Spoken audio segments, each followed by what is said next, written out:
In the world of American motorsport, few organizations are as traditional, or as fiercely protective of their image, as NASCAR.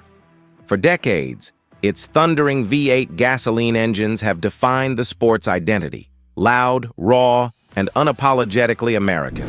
But in the late 1970s and early 1980s, a radical idea emerged that challenged everything NASCAR stood for. It wasn't powered by gasoline. It didn't scream at high RPMs. It rumbled, deep, heavy, and relentless. It was a diesel engine.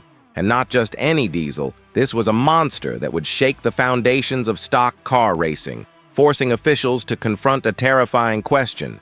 What if this engine changed NASCAR forever? To understand why this story even matters, we need to step back to the era when it began.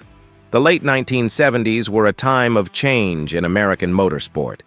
The oil crisis had shaken the economy, fuel efficiency became a new obsession, and diesel technology was starting to creep into mainstream vehicles. Manufacturers like General Motors and Cummins were investing heavily in diesel engines, promising torque, durability, and better mileage.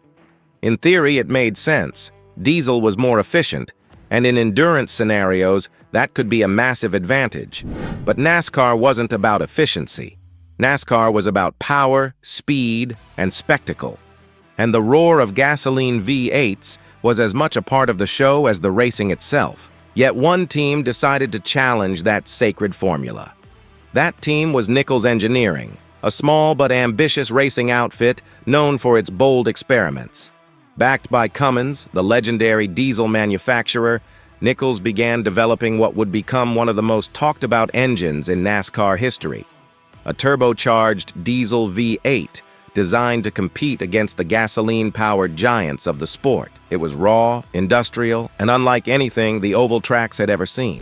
When the engine fired for the first time, the sound alone was enough to turn heads. It wasn't the high-pitched scream of a small-block Chevy. It was a low, rumbling growl, the kind you could feel in your chest.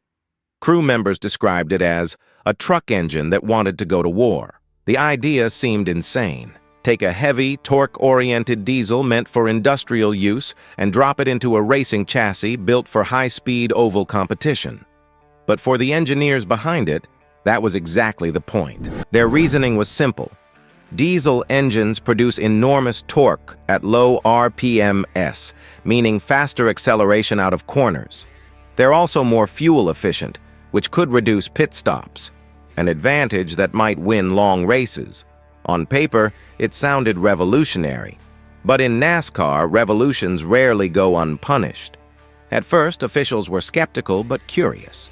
The sport had always allowed some experimentation, as long as teams followed the rule book. But as testing began, it became clear that this engine was something else entirely. The Cummins diesel monster, as it would later be called by the media, produced torque numbers that far exceeded anything seen in a stock car. Even detuned for reliability, it was pulling figures close to 850 pound-feet, while gasoline competitors hovered around half that. It didn't rev high, but it didn't need to. The car would launch like a missile from low speeds, clawing its way up to full pace with brutal efficiency. During early track tests, NASCAR officials and rival teams gathered to watch. What they saw was a car that looked almost alien among the field of rumbling V8s. It wasn't fast in the traditional sense, but its consistency and endurance were astonishing. Lap after lap, the diesel kept running cooler, quieter, and more stable than anyone expected. Where gasoline engines needed refueling and adjustments, the diesel just kept going. It was an engineer's dream and a rulemaker's nightmare. NASCAR had built its image on parity. Every team, every car was meant to represent the same core formula: front engine, rear-wheel drive, V8, gasoline-powered machines. Introducing diesel into that equation would throw off decades of balance. Officials worried about fuel logistics, performance discrepancies, and fan perception. After all, would the crowd accept a car that didn't sound like thunder? But the issue wasn't just tradition, it was fear. The diesel engine had the potential to dominate in ways that couldn't easily be controlled. During private tests, reports began circulating that the Cummins-powered car could complete races with far fewer pit stops, saving minutes of total time. On long tracks, that advantage could be decisive. And while its top speed might not match the gas cars, its efficiency meant it could run at near constant pace without suffering from overheating or fuel starvation. For NASCAR's old guard, that was unacceptable. Whispered conversations began about restricting or outright banning diesel technology before it even had a chance to race competitively. Officially, NASCAR cited safety and technical inconsistency. Unofficially, insiders admitted they were terrified. If diesel succeeded, the entire identity of the sport might change. Sponsors, manufacturers, and even fans might begin demanding new regulations. The sound, the smell, the energy of NASCAR, all could vanish under the quiet rumble of diesel power.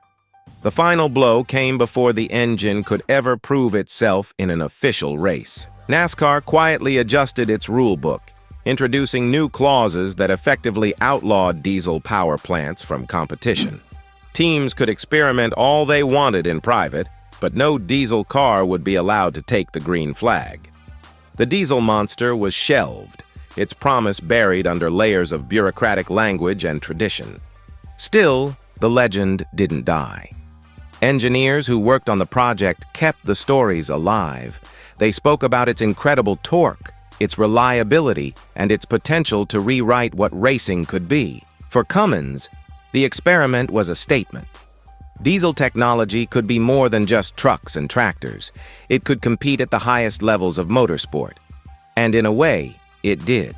The same principles that powered the NASCAR diesel monster would later influence diesel performance programs in endurance racing and even Le Mans, where cars like Audi's R10 TDI proved that diesel could win on the world stage. Looking back now, the diesel monster represents a moment in time when innovation crashed headfirst into tradition. NASCAR wasn't ready for it, and maybe the fans weren't either. But it remains one of those fascinating what-ifs in racing history. A glimpse into an alternate future where roaring V8s might have been replaced by deep, thunderous rumbles of diesel torque. And while the experiment terrified officials, it inspired engineers. It showed that even the most rigid institutions can be challenged by a good idea, no matter how unconventional. In a world where motorsport constantly evolves, the diesel monster stands as a reminder that progress often starts with a single defiant roar, one that doesn't sound like the rest. Because sometimes the scariest thing to the establishment isn't failure. It's success that looks different. If you enjoyed this kind of content, don't forget to subscribe to the channel, hit the like button, and turn on the notification bell.